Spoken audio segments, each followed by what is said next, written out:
Hello friends, I'm Anjani from Kids Class channel and today I am discussing about History chapter 5th, Print Culture and the Modern World. So let's start. अगर आपको ये video अच्छा लगे तो please like and subscribe my channel. I want your support. So I'm continue with the reading mania. Reading mania means लोगों को पढ़ने की आदत लग चुकी थी। लोग चाहते थे कि हमें पढ़ने को मिले और हम अपनी लिटरेसी बढ़ा सकें। तो इससे क्या हुआ? Through the 17th and 18th centuries, literacy rate went up in most part of the Europe. यानी कि यूरोप के बहुत सारे पार्ट्स में 17 से 18 सेंचुरीज में लिटरेसी रेट बढ़ने लगा। Christian missionaries were set up schools in villages. Christian missionaries ने स्कूल्स बनवाए विलेजेस में, जिससे कि विलेजेस के जो लोग हैं वो पढ़ सके।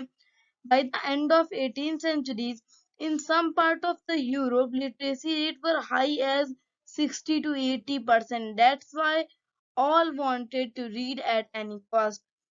18th centuries के खत्म होते होते some part of यूरोप में लिटरेसी रेट 60 to 80% इंक्रीज हो गया।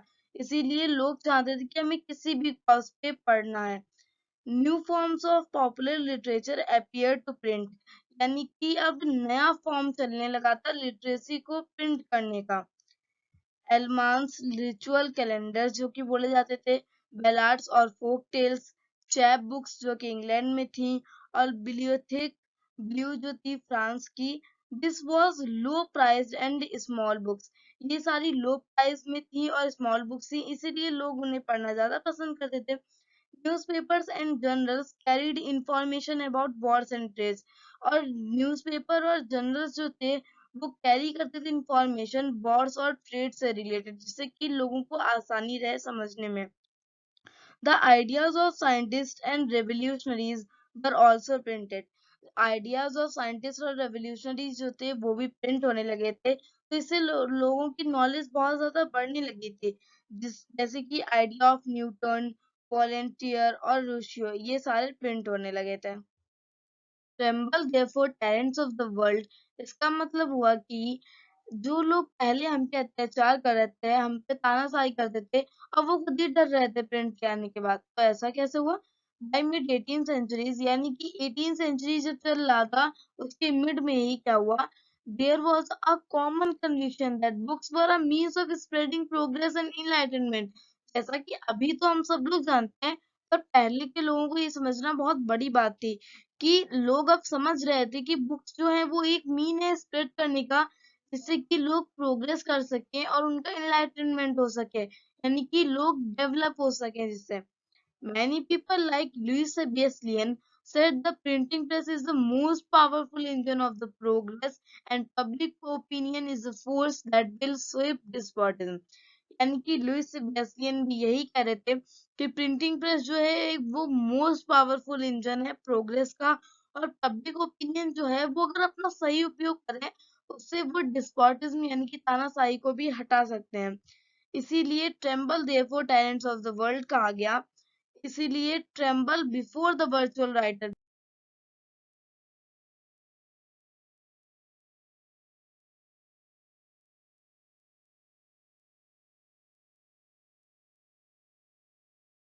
चिल्ड्रन ड्यूरिंग 19th centuries, तब हम लोग देखेंगे कि प्रिंट के आने के बाद 19th centuries में चिल्ड्रन के ऊपर क्या इम्पैक्ट पड़ा। The production of school text books increased rapidly in the 19th centuries। 19th centuries में production of school text book जो था वो बहुत तेजी से इंक्रीज होने लगा। A children's library devoted to literature for children alone.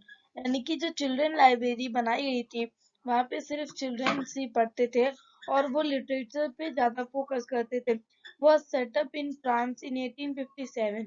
वो फ्रांस में सेटअप हुई थी 1857 में। This press published new works as well as old fairy tales and folk tales. यानी कि यहाँ पे बहुत सारी चीजें पब्लिश होती थी। The Grimm brothers in Germany spent years compiling traditional folk tales gathered from peasants। यानी कि peasants के साथ ग्रिम ब्रदर्स ने जर्मनी में बहुत सारे साल बिताए और उन्होंने ट्रेडिशनल फोक टेल्स सीख ली। Anything that was considered unsuitable for children or would appear vulgar to the elites was not included in the published version। यानी कि जो चीज लोगों को लगती थी कि चिल्ड्रंस के लिए सूटेबल नहीं है और वो एलाइट्स को पसंद नहीं आएगी, वो चीजें पब्लिश नहीं की जाती थी। तो हम लोग आगे देखते हैं क्या हुआ। वुमेन ड्यूरिंग 19th सेंचुरी, यानी कि जब प्रेस डेवलप हो गई थी, प्रिंट डेवलप हो गई थी, तब वुमेन क्या रोल प्ले कर रही थी वो हम लोग देखेंगे। Women became important as reader as well as writer, यानी कि वुमेन एक इम्पोर्टेंट रोल प्ले कर रही थी, रीडर की तरह भी और राइटर की तरह भी, यानी कि वो लोग रीड भी करती थी और राइट भी करती थी। Penny magazines were specially meant for women. Penny magazine जो थी वो स्पेशली वुमेन के लिए बनाई जाती थी, क्योंकि वो स्मॉल भी होती थी और लेस प्राइस भी होती थी। As were manual teachings, proper behaviours and housekeeping. और उसके अच्छे फीचर्स थे कि वो एक मैनुअल टीचिंग सिखाती थी, प्रॉपर बिहेवियर सिखाती थी, जिससे कि वुमेन जो है वो इम्प्रूव कर सकें। Some of the best known novelist were women. और पहले के जमाने में भी वुमेन्स लिखती थी, पढ़ती थी, तो इसीलिए जो बेस्ट नोवेलिस्ट थी वो थी Jane Austen, the Bronte sisters and george Elliott.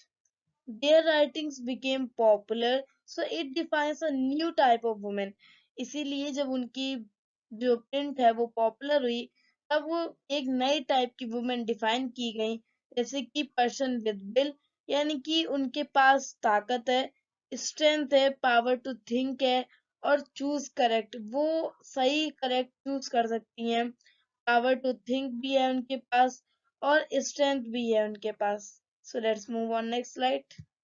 Workers during 19th century, तो हम लोग देखेंगे कि जब प्रिंट डेवलप हो गया था 19th सेंचुरी में, तो वर्कर्स क्या कर रहे थे। तो देखिए, lending libraries had been in existence from the 17th century onward, यानी कि 17th सेंचुरीज के पहले से ही लाइब्रेरीज डेवलप हो गई थी, and leading libraries became instrument for educating white collar workers, artisans and lower middle class people।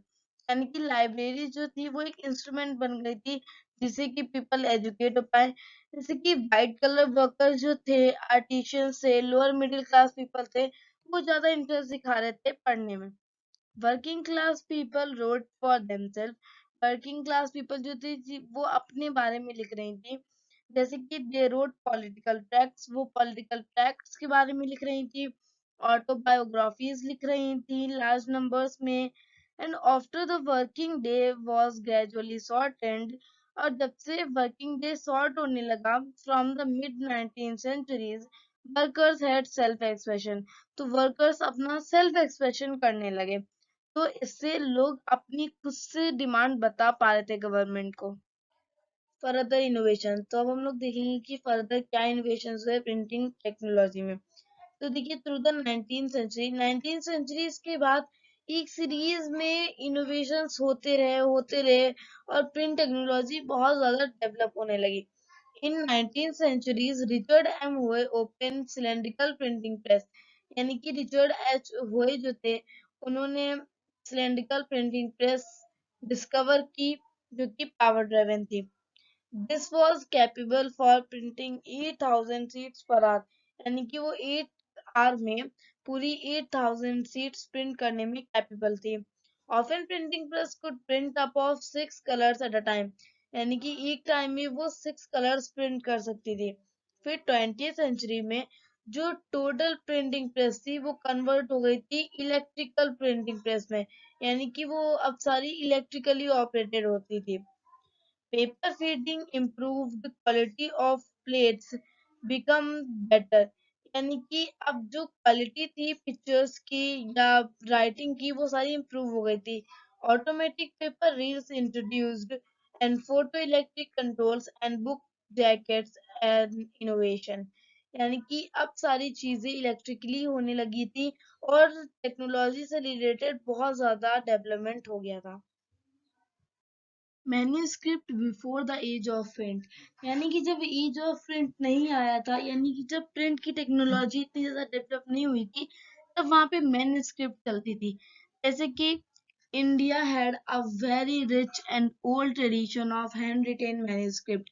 क्योंकि आप लोगों को सबको पता होगा कि हमारा इंडिया पहले से ही बहुत रिच है इन सब डेवलपमेंट की चीजों में, यानी कि पहले से ही हम लोगों को बहुत सारा ज्ञान था।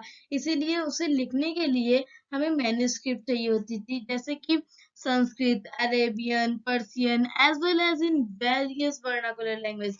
मतलब कि हम लोग बहुत सारी लैंग्वेजेस में उसे लिखते थे, जिससे कि लोगों को समझ में भी आए और सारे लोग उसे पढ़ सकें और उस ज्ञान को अपना सकें। उसके बाद क्या होता था कि manuscript were copied on palm leaves और on hand written paper. Manuscript copy की जाती थी पाम लीव्स पे या हैंड रिटन पेपर्स पे। तो इसीलिए उसे ज्यादा दिन तक सिक्योर करना थोड़ा मुश्किल होता था, बट उससे लोगों को नॉलेज तो मिली जाती थी। फिर उसके बाद they would be either pressed between wooden curves or sewn together to ensure preservation। इसीलिए उसे बचाने के लिए बहुत सारी तकनीकें अपनाई जाती थी। और उसकी लिमिटेशंस क्या थी? उसकी लिमिटेशंस थी manuscripts were very expensive and fragile. क्योंकि मैन्युस्क्रिप्ट्स जो थी उसमें पोरस बहुत सारे होते थे, यानी कि उसमें बहुत सारे छेद होते थे, तो इसीलिए वो एक ही तरफ प्रिंट कर पाते थे, पर वो एक्सपेंसिव भी बहुत होती थी क्योंकि उसे बनाने में बहुत टाइम लगता था। Manuscripts were not easy to understand. और मैन्युस्क्रिप्ट को समझना इतना भी आसान नहीं होता था, क्योंकि हमारे यहाँ के जो लोग थे वो अपना ज्ञान ऐसे लिखते थे कि जिससे जो इंसान समझने वाला हो वही उसे समझ सके, कोई बुरा इंसान या कोई जो नॉलेज का गलत उपयोग करे वो ना समझ सके। तो इसीलिए अगर आपको ये वीडियो अच्छा लगा हो तो please like and subscribe my channel.